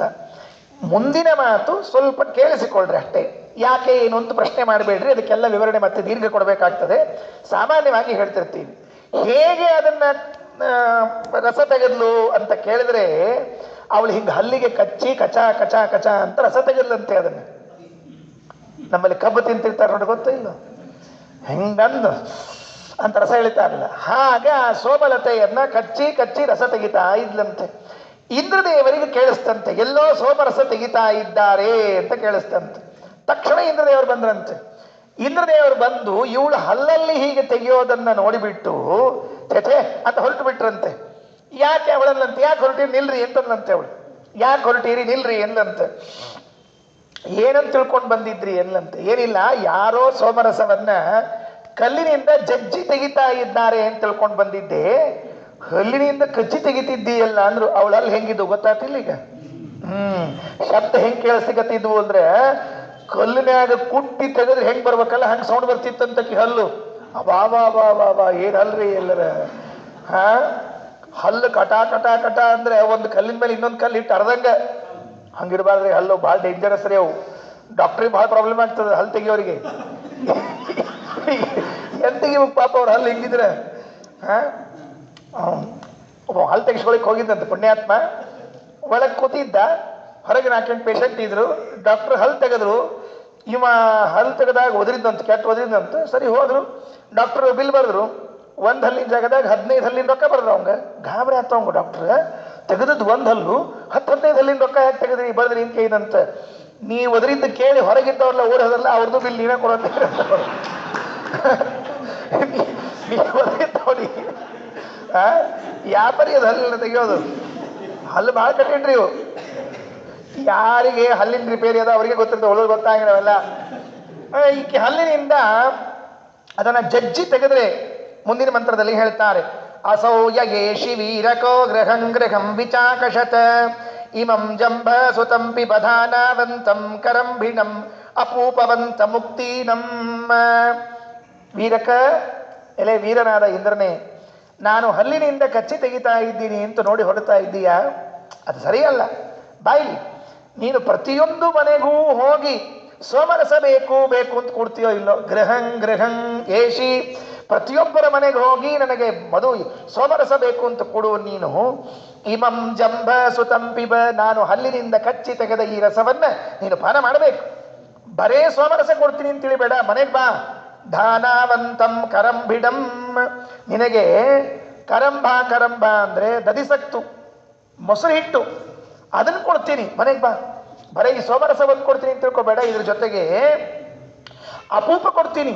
ಅಪೂಪ ಅಂದ್ರೆ ಮೊನ್ನೆ ಅಧಿಕ ಮಾಸದಾಗ ಅದು ನೋಡ್ರಿ, ಅಪೂಪ ಅಪೂಪ್ರಿ ಅವು. ಅಧಿಕ ಮಾಸದಾಗ ಇಷ್ಟು ಅಧಿಕ ಆಗ್ಬಿಡ್ತಿ ಹೇಳ್ತೀನಿ. ಅಪೂಪ ತಿಂದು ತಿಂದು ತಿಂದು ಕೊನೆಗೆ ಆಚಾರ ಕನಸ್ನೇ ಬರೀ ಅಪೂಪನೇ ಕಾಣಿಸ್ಲಿಕ್ಕೆ ಶುರು, ಅದು ಬೇರೆ ಏನು ಕಾಣಿಸ್ತೇ ಇಲ್ಲ. ಮಲಗಿದ್ರೆ ಅಪೂಪಾಭಿಮಾನಿ ದೇವತೆ ಕಾಣಿಸ್ತಿಲ್ಲ, ಬರೇ ಚಿದ್ರ ಚಿದ್ರ ಚಿದ್ರ ಅಪೂಪರೇ ಕಾಣಿಸ್ಲಿಕ್ಕೆ ಶುರು ಆಗ್ಬಿಟ್ಟು ಅಷ್ಟು ತಿಂದ್ಬಿಟ್ರೆ ಆಚಾರ ಅಪೂಪ ಅಧಿಕ ಮಾಸದಾಗ. ಮುಂದಿನ ಸಲ ಬಂದದ್ರಿ ಅಧಿಕ ಮಾಸ, ಮೊದಲನೇ ವೃತ್ತದಾಗ ಬಂದದ. ಬರೋಬ್ಬರಿ ನೆನ್ಬಿಟ್ಕೊಳ್ರಿ ಎಲ್ಲಾರು. ಈ ಸರ್ತಿ ಆ ಅಶ್ವಿನ ಮಾಸದಾಗ ಬಂದಿತ್ತು, ಬದುಕೀವಿ. ಮುಂದಿನ ಸಲ ಬರೋಬ್ಬರಿ ಮೊದಲನೇ ವೃತ್ತ ಬ್ಯಾಳಿ ವೃತ್ತ ಬಂದು ಕೂತದಂತ ಆಗ್ತದೆ ವ್ಯವಸ್ಥಾ. ಹಿಂಗಾಗಿ ಅಪೂಪ ಕೊಡ್ತೀನಿ ಬಾ ಅಂದು. ದಾನಾಹ, ಹುರಿದ ಅಕ್ಕಿ, ಹುರಿದಕ್ಕಿ, ಅದು ಸೋಮರಸ, ಅಪೂಪ, ದದಿಸತ್ತು ಎಲ್ಲ ಕೊಡ್ತೀನಿ ಬಾ ಅಂತ ಇಂದ್ರದೇವರಿಗೆ ಕರೆದು. ಪಾಪ ಇಂದ್ರದೇವರು ಯಾಕೋ ಮನಸ್ಸು ಮಾಡಲಿಲ್ಲ. ಆದರೂ ಇವಳು ಇಷ್ಟು ಕರಿತಾಳಲ್ಲ ಅಂತ ಹೋಗ್ಲಿಕ್ತಾ ಇದ್ರೆ ಅವ್ರ ಮನೆಗೆ ಹೇಳಿದ. ಮತ್ತೆ ಹೇಳಿದಂತೆ, ಆಚನತ್ವ ಚಿಕಿತ್ಸಾಮೋ ಅಧಿಚನತ್ವ ನೇಮಸಿ ಶನೈರಿವ ಶನಕೈರಿವ ಇಂದ್ರಾಗೇಂದೋ ಪರಿಶ್ರಮ. ನೀನು ಯಾರು? ಇಂದ್ರ. ನಿನ್ನ ಮಹಿಮೆ ನನಗೆ ಪ್ರಕಟ ಆಗಬೇಕು, ಬಾ ಬಾ ಅಂತ ಕರೆದುಕೊಂಡು ಹೋಗ್ತಿರುವಾಗ ತನ್ನ ಬಾಯಲ್ಲಿ ಇರುವಂತಹ ರಸಕ್ಕೆ, ಸೋಮಲತೆಗೆ ಹೇಳ್ತಾಳಂತೆ, ಸಣ್ಣಾಗಿ ರಸ ಬರ್ತಾ ಇದೆ, ಹೀಗೆ ಬೇಡ, ಸ್ವಲ್ಪ ಜೋರಾಗಿ ರಸ ಕೊಡು, ಹೆಚ್ಚು ರಸ ಕೊಡು. ತಟಕ್ ತಟಕ್ ಅಂತ ನಳ ಬಂದ್ ಮಾಡಿದಾಗ ಬೀಳ್ತಿರ್ತಲ್ಲ, ಹಂಗೆ ಬರೋದಲ್ಲ, ಜೋರಾಗಿ ಬರಬೇಕು ಬಾ ಅಂತ ಹೇಳಿದ್ಲು. ಕರ್ಕೊಂಡು ಹೋಗಿ ಇಂದ್ರನ ಮನೆಯಲ್ಲಿ ಕೂಡಿಸಿ ಪ್ರಾರ್ಥನೆ ಮಾಡಿದ್ಲಂತೆ. ಆ ಪ್ರಾರ್ಥನೆ ಏನ್ ಮಾಡಿದ್ಲು? ಕುವಿತ್ ಶಕತ್ ಕುವಿತ್ ಕರತ್ ಕುವಿನ್ನೋ ವಯಸ್ಸೇ ಸ್ಕರತ್ ಕುವಿತ್ ಪತಿ ದಿಶೋ ಯತೀರಿಂದ್ರೇಣ ಸಂಗಮಾಮಹೈ. ಕುವಿತ, ಇಂದ್ರ ನೀನು ಒಂದು ಕೆಲಸ ಮಾಡು, ಪೀತ್ವ ಖಾದಿತ್ವ, ಇದನ್ನ ನಾನೇನು ಕೊಡ್ತಾ ಇದ್ದೀನಲ್ಲ, ಇದನ್ನ ನೀನು ಚೆನ್ನಾಗಿ ತಿನ್ನು, ಮೊದಲು ಕುಡಿ, ಹೊಟ್ಟೆ ತುಂಬ ತಿಂದು ಕುಡಿದು ಎಲ್ಲ ಮಾಡಿ ನಮಗೆ ಬಹಳಷ್ಟು ಶಕ್ತಿಯನ್ನು ಕೊಡು, ನನಗೆ ಬಹಳಷ್ಟು ಶಕ್ತಿಯನ್ನು ಕೊಡು. ಅಷ್ಟೇ ಅಲ್ಲ, ಬಹಳ ಅನ್ನಪಾನಾದಿಗಳನ್ನು ಕೊಡು, ನಮಗೆ ಚಂದ ಅನ್ನ ಬೇಕು ಹೊಟ್ಟೆ ತುಂಬ. ನೀನು ಇದನ್ನು ತಗೋ, ಇದೇನು ದದಿಸಕ್ತು, ಅಪೂಪ, ಕಾಳುಗಳಿವೆ, ಆಮೇಲೆ ಸೋಮರಸ ಇದೆ, ಇದನ್ನು ನೀನು ಸ್ವೀಕಾರ ಮಾಡು, ನನಗೆ ನೀನು ಚೆನ್ನಾಗಿ ಅನ್ನಪಾನಾದಿಗಳನ್ನು ಕೊಡು. ಸಾಲದ್ದಕ್ಕೆ ವಯಸ್ಸಸ್, ನನಗೆ ಸಂಪತ್ತು ಬರಬೇಕು, ಅಂತಹ ಸಂಪತ್ತನ್ನು ಕೊಡು. ಕುವಿತ್ ಪತಿದ್ವಿಷ, ನನ್ನ ಗಂಡ ನನಗೆ ದ್ವೇಷ ಮಾಡ್ತಾನೆ, ನನ್ನ ಗಂಡ ಇದ್ದಾನಲ್ಲ ಅವ ನನ್ನ ದ್ವೇಷ ಮಾಡ್ತಾನೆ, ನನ್ನ ಗಂಡ ನನ್ನ ದ್ವೇಷ ಮಾಡದೇ ಇದ್ದಂತೆ ಮಾಡಬೇಕಿದ್ರೆ ನಿನ್ನ ಜವಾಬ್ದಾರಿ. ನೀನು ಇಂದ್ರ ಅಲ್ವೇ, 3 ಲೋಕದ ಜವಾಬ್ದಾರಿಗಳನ್ನು ಹೊತ್ತವನಲ್ವೇ ನೀನು? ಹಾಗಿದ್ದಾಗ ನೀನೇನು ಮಾಡಬೇಕು ಅಂತ ಕೇಳಿದ್ರೆ, ನನ್ನ ಗಂಡ ನನ್ನ ದ್ವೇಷ ಮಾಡೋದನ್ನು ನಿಲ್ಲಿಸಬೇಕು. ಯತಿ ಇಂದ್ರೇಣ ಸಂಗಮಾಮಹೆ, ಇಂದ್ರ ನಿನ್ನ ಜೊತೆಗೆ ನಾನು ಸೇರಬೇಕು, ನಿನ್ನ ಅನುಗ್ರಹಕ್ಕೆ ಪಾತ್ರನಾಗಬೇಕು. ನೀನು ನನಗೆ ಹಾಗೆ ಅನುಗ್ರಹ ಮಾಡಿದರೆ ಮಾತ್ರ ನನ್ನ ಗಂಡ ನನ್ನನ್ನು ಸ್ವೀಕಾರ ಮಾಡ್ತಾನೆ ಅಂತ ಹೇಳಿ, ಇಂದ್ರ ಮನೆಗೆ ಬಂದಿದ್ದೀಯಾ ಕೂಡು ಅಂತ ಕೂಡಿಸಿಬಿಟ್ಟು ಅವಳಿಗೆಲ್ಲ ಉಪಚಾರ ಮಾಡಿದ್ರಂತೆ. ನೋಡು, ಪ್ರಸನ್ನನಾಗಿನಿ, ನಿಂಗೇನು ಬೇಕು ಅಂತ ಕೇಳಿದ್ನಂತೆ ಇಂದ್ರ. ಏನು ಕೇಳ್ಬೇಕ್ರಿ? ಇಂದ್ರ 3 ಕೆಲಸ ಮಾಡ್ಬೇಕೀಗ ನೀನಂಗೆ, 3 ಕೆಲಸ ಮಾಡಬೇಕು ಅಂದಂತೆ. ಏನು 3 ಕೆಲಸ? ಇಮಾನಿ ತ್ರೀಣಿ ವಿಷ್ಟಪ ತಾನೀಂದ್ರ ವಿರೋಹಯ. 3 ಕೆಲಸ ಮಾಡು. ಒಂದು ಭಾಳ ಚಂದದನ, ಯಾರು ನಗ್ಲಿಕ್ಕೆ ಹೋಗ್ಬೇಡ್ರಿ ಒಮ್ಮಿಂದೊಮ್ಮೆಲೆ. ಮೊದಲನೇ ಕೆಲಸ ಏನು ಅಂದರೆ 3 ಜಾಗದಲ್ಲಿ ನೀನು ಕೆಲವು ಬೆಳೆಸಬೇಕಾಗಿದೆ. ಒಂದು, ನಮ್ಮ ಅಪ್ಪನ ತಲೆ ಅದು ಖಲ್ವಾಟ ಬಾಂಡ್ಲಿ ಅದು, ಅದರ ಮೇಲೆ ಚಂದಾಗಿ ಕೂದಲು ಬೆಳೆಸ್ಬೇಕು ಮೊದಲನೇದು.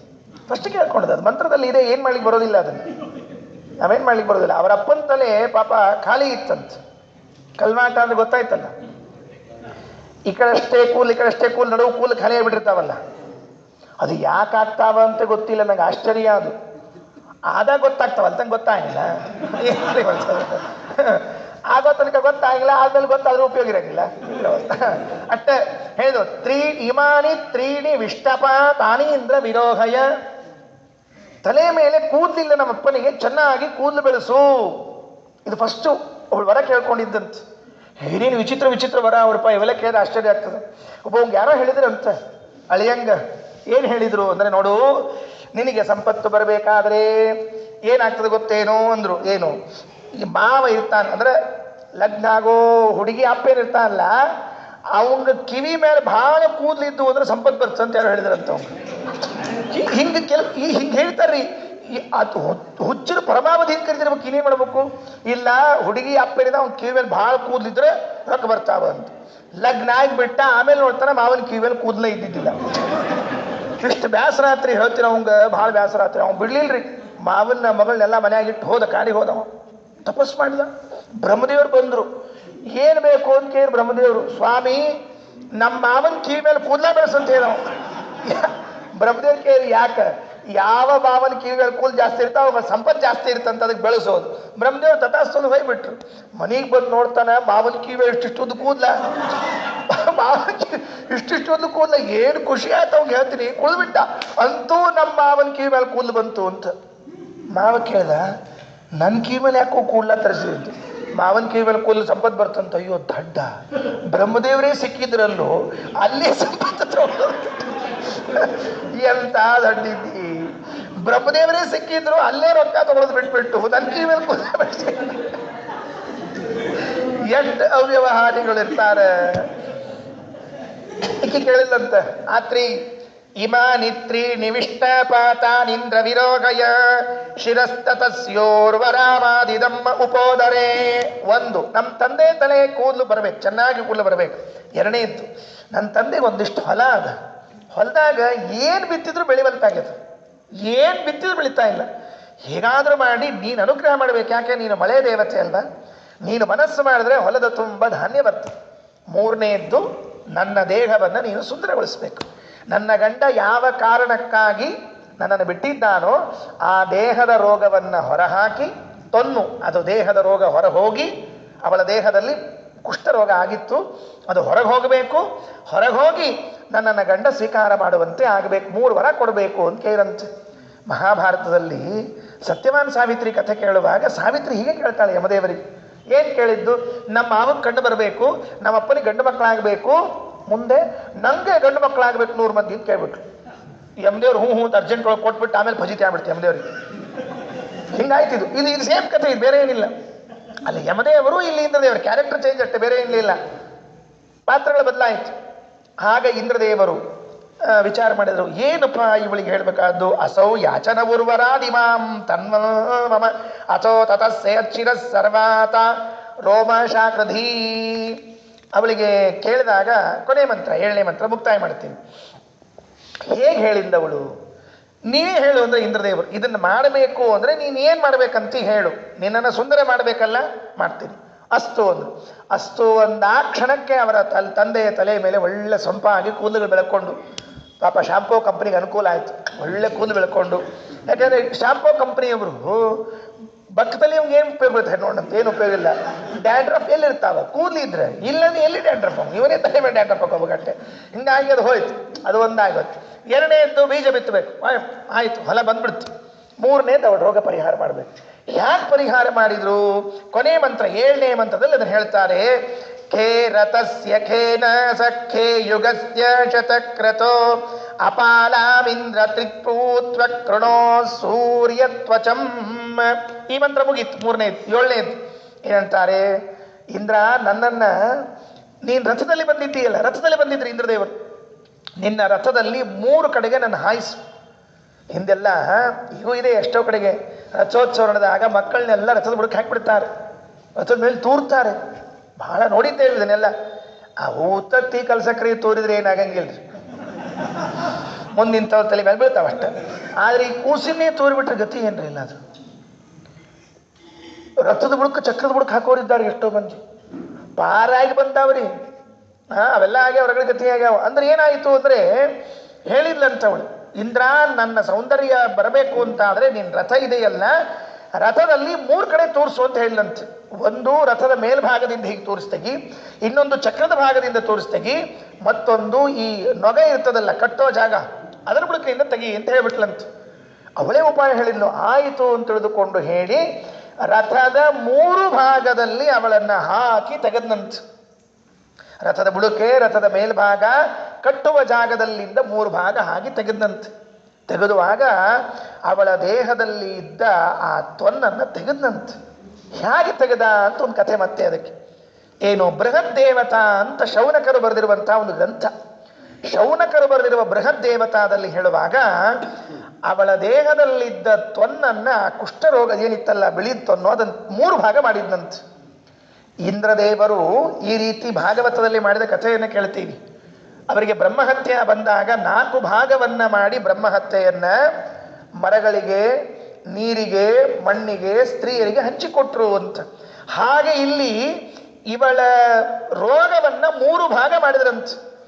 1 ಭಾಗ ತೆಗೆದ್ರು, ಮೊದಲನೇ ಭಾಗ ಅಷ್ಟು ಅರ್ಧ ಚಂದ ಆದ್ಲಂತೆ. ಯಾರಿಗೆ ಕೊಡ್ಬೇಕು ಇದನ್ನ ನೋಡಿದಾಗ 3 ಪ್ರಾಣಿಗಳಿಗೆ ಹಂಚಿಕೊಟ್ಟಿದ್ದಾರಂತೆ. ಮೊದಲನೇದ್ದು ಮುಳ್ಳು ಹಂದಿಗೆ ಹಂಚಿಕೊಟ್ರಂತೆ. ಮುಳ್ಳು ಹಂದಿ ಕಾಡಿನಲ್ಲಿ ಇರ್ತಲ್ಲ, ಮೈ ತುಂಬ ಮುಳ್ಳು, ಆ ಮುಳ್ಳು ಹಂದಿಗೆ ಕೊಟ್ರಂತೆ. ಮೊದಲನೇ ಭಾಗ ನೀನು ತಗೊಂಡು ಹೋಗು ಅಂದ್ರಂತೆ. ಅದಕ್ಕೇನೋ ಒಂದು ಲಾಭ ಕೊಟ್ಟಿರ್ತಾರೆ, ಬರೀ ಅಷ್ಟೇ ಕೊಟ್ಟಿರೋದಲ್ಲಿ ನೆನಪಿಟ್ಟುಕೊಳ್ರಿ. ಭಾಗವತದಲ್ಲಿ ಆ ಮಾತಿದೆ, ಇಂದ್ರದೇವರು ಕೊಡುವಾಗ ಚೆನ್ನಾಗಿ ವ್ಯವಹಾರ ಮಾಡಿರ್ತಾರೆ, ಇದರ ಬದಲಿ ಅದು ಕೊಡ್ತೀವಿ ತಗೋ ಅಂತ ಹೇಳಿ. ಆಯಿತು ಅಂತ ಹೇಳಿದ್ರು. ಮುಳ್ಳು ಹಂದಿ 1 ತಗೊಂಡ್ತು. ಎರಡನೇದ್ದು ಹಲ್ಲಿ, ಆ ಹಲ್ಲಿಗೆ 2ನೇ ಭಾಗ ಕೊಟ್ರಂತೆ. ತಗೋ ನೀನು ಇದನ್ನು ಬಿಳಿ ಭಾಗವನ್ನ ಅಂತ, ಅದು ತಗೊಂಡಂತೆ. 3ನೇದ್ದು ಓತಿ ಕಾಟ ಇತ್ತಂತೆ, ಅದಕ್ಕೆ ಕೊಟ್ರಂತೆ. 3ನೇ ಭಾಗ ನೀನು ತಗೋ ಅಂತ ತಿಳ್ಕೊಂಡು ಹೇಳಿ. ಹೀಗೆ ಒಂದು ಮುಳ್ಳಹಂದಿ, ಒಂದು ಓತಿ ಕಾಟ, ಒಂದು ಹಲ್ಲಿ, ಈ 3ಕ್ಕೂ ಇವಳ ದೇಹದ ರೋಗವನ್ನ ಹಂಚಿಕೊಟ್ಬಿಟ್ರಂತೆ. ತಗೊಂಡು ಹೋಗ್ರಿ ಅಂತ ತಿಳ್ಕೊಂಡು ಹೇಳಿ. ಅದು ಪಾಪ. ಈ ದೇಹದಲ್ಲಿದ್ದ ಪಾಪವನ್ನು ಇನ್ನೊಂದು ಕಡೆಗೆ ಟ್ರಾನ್ಸ್ಫರ್ ಮಾಡಿಬಿಟ್ರು. ಹಾಗೆ ಮಾಡ್ತಾರೆ. ಮಾಡುವಾಗ ಅವರಿಗೆ 3 ಮಂದಿಗೂ ಕೂಡ ಹೊರ ಕೊಟ್ಟಿರ್ತಾರೆ. ನಿನಗೆ ಇದನ್ನು ತಗೊಂಡದಕ್ಕೆ ಇದು ಲಾಭ ಆಗಲಿ ಅಂತ ಕೊಟ್ಟಿರ್ತಾರೆ. ಅದಕ್ಕೆ ಹೇಳ್ತಿರ್ತಾರಲ್ಲ, ಓತಿ ಕಾಟ ಮುಟ್ಟಿದ್ರೆ ದುಡ್ಡು ಸಿಗ್ತದೆ ಅಂತ ಹೇಳ್ತಿರ್ತಾರೆ ನೋಡ್ರಿ. ಯಾರು ಮುಟ್ಲಿಕ್ಕೆ ಹೋಗ್ಬೇಡ್ರಿ. ಮತ್ತೆ ಜರಿ ಸಿಕ್ಕರೆ ಓತಿ ಕಾಟ ಮುಟ್ಟಿದ್ರು ಬರ್ತದೆ ಅಂತ ತಿಳ್ಕೊಂಡು ಹಿಡ್ಕೊಂಡು ಕೂತ್ಬೋಣ. ಅದೇಂತ ಮಾಡಿದ್ರೆ ಆಮೇಲೆ ನಮ್ಮ ಮೇಲೆ. ಅದಕ್ಕೆ ಈ ಕೆಲವು ಹೇಳ್ತಿರ್ತಾರೆ, ಆಯಾ ಪ್ರಾಣಿಗಳಿಂದ ಹೀಗೆ ಸಿಗ್ತದೆ ಅಂತ ತಿಳ್ಕೊಂಡು ಹೇಳಿ. ಹಾಗೆ ಅವುಗಳಿಗೆ ಕೊಟ್ಟರು. ಕೊಟ್ಟ ಮೇಲೆ ಅವಳು ಏನಾದ್ಲು, ಅಪಾಲಾಮಿಂದ್ರ ತ್ರಿಷ್ಪೂತ್ವ್ಯಕೃಣೋ ಸೂರ್ಯತ್ವಚಂ. ಕೊನೆಯದು ಸೂರ್ಯತ್ವಚಂ, ಸೂರ್ಯನಂತೆ ಮೈಕಾಂತಿವಂತಂತೆ. ಅಪಾಲ, ಅತಿ ತರುಣಿಯಾಗಿ ನಿಂತ್ಕೊಂಡ್ಲು. ಹೀಗೆ 7 ಮಂತ್ರಗಳನ್ನು ಆಚಾರ್ಯರು ಅರ್ಥ ಹೇಳಿ, ಒಬ್ಬ ಕನ್ಯೆ ಅರ್ಥಾತ್ ಗಂಡನಿಂದ ಲಗ್ನ ಆಗಿದ್ರೂ ಗಂಡ ಅವಳನ್ನು ಹತ್ರ ಸೇರಿಸ್ಕೊಂಡಿರ್ಲಿಲ್ಲ ಅಂಥವಳು ಮನೆಗೆ ಬಂದು ಮನೆಯಲ್ಲಿ ಇದ್ದಾಗ ಇಂದ್ರದೇವರ ಅನುಗ್ರಹಕ್ಕೆ ಪಾತ್ರಳಾಗಿ ತನ್ನ ರೋಗವನ್ನ ಪರಿಹಾರ ಮಾಡಿಕೊಂಡು ಒಳ್ಳೆ ತರುಣಿಯಾಗಿ ನಿಂತ್ಕೊಂಡ್ಲು ಅಂತ ವ್ಯಾಖ್ಯಾನ ಮಾಡಿದ್ರಂತೆ. ಈ ಸಭೆಯಲ್ಲಿ ಇದು ವ್ಯಾಖ್ಯಾನ ಆದಾಗ ಅಲ್ಲಿ ಕೂತು ಪಂಡಿತರು ಸುಮ್ಮನೆ ಬಿಡ್ತಾರ? ಎಲ್ಲ ಕಡೆಗೂ ಇಂಥ ಪಂಡಿತರು ಇದ್ದೇ ಇರ್ತಾರ್ರಿ. ಶುರುವಾಗೇ ಬಿಡ್ತು. ಶ್ವಿತ್ರಿಣೀ ಭವತಿ ತತ್ಪದವಾಚ್ಯೆ ತ್ಯಾಗ್ರಹೇಣ ವದತೋ ವಿದುಷೋತ್ರ ಕಶ್ಚಿದೇಶ್ಯತಿ ವಿಪಶ್ಚಿದಿಗೈನಂ ಪೃಚ್ಛತೇತ್ಯಯಮಗಚ್ಛದತೋತ್ವ. ಅಲ್ಲ ಸ್ವಾಮಿಗಳೇ, ಅಪಾಲ ಎಂಬ ಶಬ್ದಕ್ಕೆ ಅತಿ ತರುಣಿ ಅಂತ ಅರ್ಥ ಅಲ್ಲ, ಮತ್ತೆ ಕುಷ್ಠರೋಗಿಷ್ಠೆ ಅಂತ ಅರ್ಥ. ಶ್ವಿತ್ರಿಣೀ ಭವತಿ ತತ್ಪದ ವಾಚ್ಯೆ. ಆಗ ಆಚಾರ್ಯ ಏನ್ ಮಾಡಿದರು, ಇವ್ ಉತ್ತರ ಹೇಳ್ಕೊತ ಕೂಡ್ಲಿಲ್ರಿ. ಮೊದಲನೇ ಸಭೆಯಲ್ಲಿ ಉತ್ತರ ಹೇಳಿ ಅವರಿಗೆ ಅನುಗ್ರಹ ಮಾಡಿದ್ರು. 2ನೇ ಸಭೆಯಲ್ಲಿ ಸಿಟ್ಟಿನಿಂದ ಹೆದರಿಸ್ಬಿಟ್ರು. 3ನೇ ಸಭೆಯಲ್ಲಿ ಉತ್ತರವೇ ಹೇಳಿಲ್ಲ, ನೋ ಆನ್ಸರ್, ನೋ ಕಮಿಟ್ಮೆಂಟ್, ಇಲ್ಲ ಏನ್ ಮಾಡೋದಿಲ್ಲ ಅಂತ ಹೇಳಿದವರು. ಯಾಕೆ? ಆಗ್ರಹೇಣ ವದತಃ, ದುರಾಗ್ರಹದಿಂದ ಹೇಳ್ತಾ ಇದ್ರಂತ. ಶ್ವಿತ್ರಿಣಿ ಅಂದ್ರೆ ರೋಗಿಷ್ಠೆ ಅಂತ ಹೇಳ್ತೀವಿ ಅಂತ ಹೇಳಿದ್ರೆ ಆಚಾರ್ಯರು ಸಭೆಯಲ್ಲಿ ಎದ್ದುಬಿಟ್ರು. ಸಭೆ ಮುಗಿಸ್ಬಿಟ್ರು, ಎದ್ದುಬಿಟ್ರು. ಅಲ್ರಿ ಸ್ವಾಮಿಗಳ ಉತ್ತರ ಹೇಳಿಲ್ಲಲ್ಲ ಅಂದ್ರು. ಉತ್ತರ ಹೇಳಲಿಲ್ಲಲ್ಲ ಅಂದ್ರೆ ಈ ಸರ್ತಿ ಹೊಸ ರೀತಿಯಿಂದ ಉತ್ತರ ಹೇಳಿದ್ರಂತೆ. ಕಶ್ಚಿತ ವಿಪಶ್ಚಿತ ಏಷ್ಯತಿ. ನಾವು ಹೋದ ಮೇಲೆ ಇಂಥ ದಿವಸ ಇಷ್ಟೊತ್ತಿಗೆ ಹಿಂಗಿರೋ ಒಬ್ಬ ಬರ್ತಾನೆ, ನಾವೇನು ಅರ್ಥ ಹೇಳೀವಿ ಅದ ಅರ್ಥ ಆ ಶಬ್ದಕ್ಕೆ ಹೇಳ್ತಾನೆ, ಕೇಳ್ಕೊಳ್ರಿ ಅಂತ ಹೇಳಿ ಹೋಗ್ಬಿಟ್ರಂತ ಆಚಾರ್ಯ. ಚೇಂಜ್ ಮಾಡ್ತಿದ್ದಾರೆ ಆಚಾರ್ಯ, ಪ್ರತಿ ಸಭೆಯಲ್ಲೂ ಕೂಡ ಸ್ಟೈಲ್ ಚೇಂಜ್ ಮಾಡ್ತಾ ಇದ್ದಾರೆ. ಕಶ್ಚಿತ ಏಷ್ಯತಿ ವಿಪಶ್ಚಿತ ಇಹ, ಇಲ್ಲಿ ನಾವು ಹೋದ ಮೇಲೆ ಒಬ್ಬ ಪಂಡಿತ ಬರ್ತಾನೆ, ಪೃಚ್ಛತ ಕೇಳಿಕೊಳ್ಳ್ರಿ, ಇತಿ ಅಯಂ ಅಗಚ್ಚತ್ ಅಥ ಉಕ್ತ, ಇಷ್ಟು ಹೇಳಿ ಹೋಗ್ಬಿಟ್ರ ಆಚಾರ್ಯ. ನಾವು ಉತ್ತರ ಹೇಳೋಲ್ಲ ನಿಮಗೆ, ಯಾಕೆ ನಾನು ಹೇಳಿದ್ರು ನಂಬೋಲ್ಲ ನೀವೀಗ ನಿಮ್ಮ ಸ್ಥಿತಿ ಆಗಿದೆ, ಅದಕ್ಕೆ ನಾನು ಹೋಗ್ಬಿಡ್ತೀನಿ. ಈಗ ನಾನು ಹೋದ ಮೇಲೆ ಈ ಜಾಗಕ್ಕೆ ಇಂಥ ಒಬ್ಬ ವ್ಯಕ್ತಿ ಬರ್ತಾನೆ, ಅವನು ಹೇಳ್ರಿ ಆಚಾರ್ಯರು ಜ್ಯೋತಿಷ್ಶಾಸ್ತ್ರ ಪರಿಚಯ ಆಯ್ತು, ಇಲ್ಲಿಗ ಅವರು ಸರ್ವಜ್ಞರು ತ್ರಿಕಾಲಜ್ಞರು ಅಂತ ಗೊತ್ತಾಯಿತು. ಯಾವ ದಿಕ್ಕು ನೋಡ್ರಿ ಆಚಾರ್ಯ ಏನು ಹೇಳ್ತಾರೆ ಮುಂದಿನ ಶ್ಲೋಕದಲ್ಲಿ ಹೇಳುವಾಗ, 19ನೇ ಶ್ಲೋಕ ಮುಕ್ತಾಯ ಮಾಡ್ತೇನೆ ಇವತ್ತು. ದೇಶಮೇನ ಮಚಿರಾದುಪಯಾತಸ್ತಾದೃಶಾಕೃತಿರಗೋ ಕೃತ ಬುದ್ಧಿ ತಾಂಸ್ತದಾಭಿರಿತ ತತ್ಪದ ಭಾವಂ ಸೂರಿಮೌಲಿ ಮಣಿನಾತ್ರ ಯಥೋಚೆ. ದೇಶಂ ಏನಂ ಅಚಿರಾತ್ ಉಪಯಾತಃ, ಅದೇ ದೇಶಕ್ಕೆ ಜಾಗಕ್ಕೆ ಚಮ್ನಾಡಿಗೆ ಒಬ್ಬ ಬ್ರಾಹ್ಮಣ ಬಂದ. ದೇಶವೇನಂ ಅಚಿರಾತ್ ಉಪಯಾತಃ ತಾದೃಶಾಕೃತಿ ಅಹೋ ಕೃತಬುದ್ಧಿ. ಆಚಾರ್ಯರು ಏನೇನು ಲಕ್ಷಣ ಹೇಳಿದ್ರೋ ಅದೇ ಏನು ಆಚಾರ್ಯ ಜ್ಞಾನ, ಕಣ್ಣು ಹಿಂಗಿರ್ತದೆ, ಮೂಗು ಹಿಂಗಿರ್ತದೆ, ಅವನ ವಾಕ್ಯ ಶೈಲಿ ವಾಕ್ಯೋಚ್ಚಾರಣ ಶೈಲಿ ಹಿಂಗಿರ್ತದೆ, ಹಿಂಗೆ ಬರ್ತಾನ, ಇದೇ ದಿಕ್ಕಿನಿಂದ ಬರ್ತಾನ, ಇಷ್ಟೊತ್ತಿಗೆ ಬರ್ತಾನೆ. ತಾಂಸ್ತತಾಭ್ಯದಿತ ತತ್ಪದ ಭಾವಂ ವಿಧಿತ. ಏನಪ್ಪ ಅವಂಗೂ ಕೇಳಿದರು, ಅಲ್ಲಪ್ಪ ಈ ಅಪಾಲ ಸೂಕ್ತದಲ್ಲಿ ಅಪಾಲ ಶಬ್ದ ಬರ್ತದಲ್ಲ, ಅದಕ್ಕೆ ಅರ್ಥ ಏನು ಅಂತ ಕೇಳಿದಾಗ, ಸೂರಿಮೌಲಿ ಮಣಿನಾತ್ರ ಯಥೋಚೆ, ಜ್ಞಾನಿಮಣಿ ಸೂರಿ ಮೌಲಿ ಮಣಿ, ಜ್ಞಾನಿಮಣಿಗಳಾದ ಆಚಾರ್ಯ ಏನು ಹೇಳಿದ್ರೋ ಅದೇ ಅರ್ಥವನ್ನೇ ಹೇಳಿದ್ದಂತಿಲ್ಲ ಸ್ವಾಮಿ.